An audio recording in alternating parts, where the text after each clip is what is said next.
Viacom, Bertelsmann, ABC, NBC, Reuters. They surround me physically. What they represent is the power of media power to promote economic and political agendas. What they represent today is a merger of newsbiz and showbiz. What they represent is a consumer culture. To them, the war was a product. They sold it, and we bought it. Most networks remain uncritical of their coverage.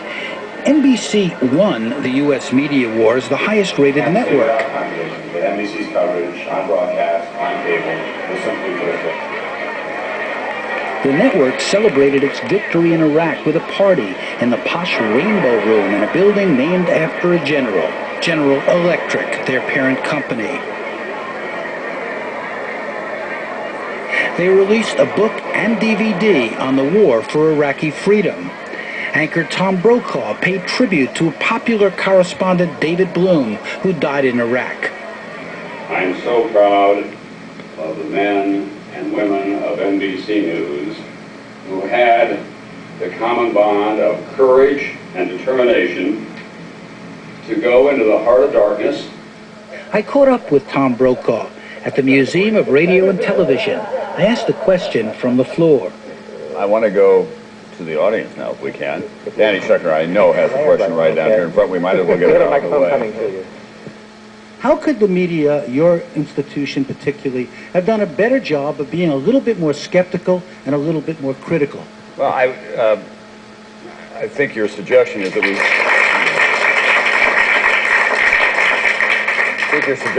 we took the pipe, and if you go back and review the coverage on network television, Mr. Rick's newspaper, Wall Street Journal, the New York Times certainly, and any other publication in this country, during that very vigorous time of the UN debate, for example, there were lots of other voices that were heard, great skeptical voices, but many times people hear what they're inclined to hear. And the idea that somehow it's packaged and spun back in the corporate headquarters to fit some sort of greater agenda, I personally find outrageous and ridiculous. Well, listen, I'm not being conspiratorial because I worked at ABC News for 8 years. Right. So I've been in the control rooms, I've been involved, I worked at CNN before that. I'm not making this up, I'm not inventing it. There was clearly an approach. There was an identification by much of the American media with the American military. I think that's sort of undeniable. How can you even deny that? I mean, if you look at the critics and how many critics there were. All I can say is I can't speak for the entire American media. Okay. I don't think talking for ABC, I think that we told it straight ahead. More Americans get their news from ABC News. There was a suit here who I spoke to, a vice president of ABC News. Oh, really? And, you know, he was very, you know, they criticize us on the left, they criticize us on the right, so therefore we must be doing it the right way. In other words, you know, it's a kind of conventional knee-jerk response. I use that line myself. I can't tell you how many times.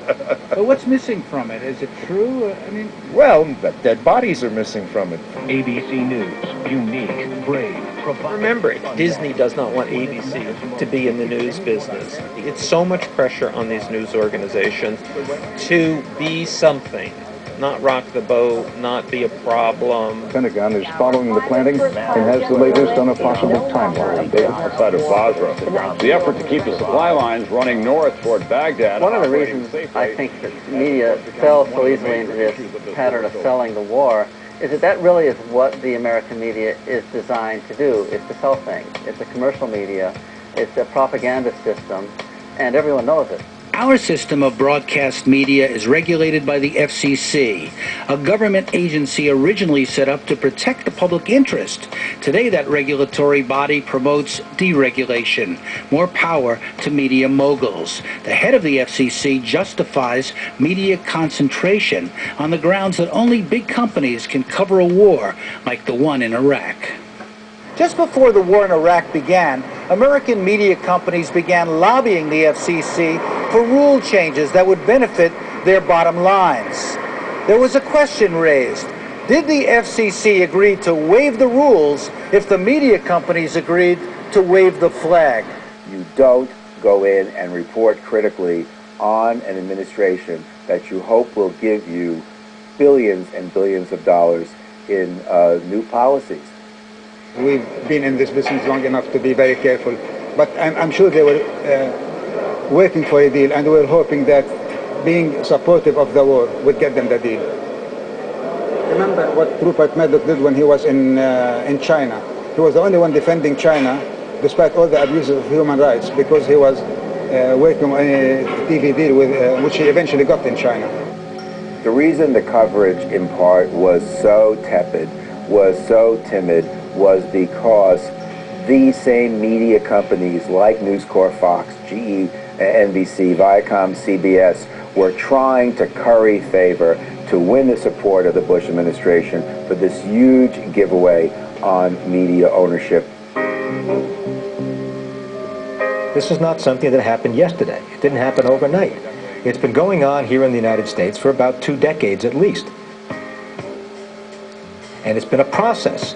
It's been an organized, concerted, thought out, well-planned, and well-executed process. I, Ronald Reagan, do solemnly swear. Going back to the Reagan administration, flowing through the first Bush administration, and now being picked up successfully so far by the second Bush administration. Power generally, not just media power, power tends to go with power.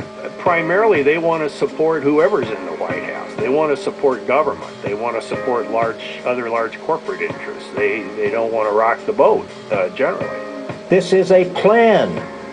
It's a plan. It's not serendipitous. It doesn't happen accidentally. It's what they want. They want to be able to control the political discussion. Who was the FCC commissioner with whom they were trying to curry favor, who was acting on their behalf during this period? It was Michael Powell, the son of Colin Powell. The evils of media consolidation will never get past our fortifications. I think it was very clear that the major media companies in this country had business before the government. Boom. It's a conflict of interest. In my day, there was really a wall between news and the rest of the organization. It becomes sort of a, you scratch my back, I scratch your back. Did you see any coverage on television about the whole controversy, about the FCC and the new rules? I mean, there was hardly any to speak of. There must have been some somewhere that I missed, but it was so minor and so ineffectual in terms of informing the public what's going on. Well, people need to try to take back the airwaves. They need to try to restore democracy to the airwaves.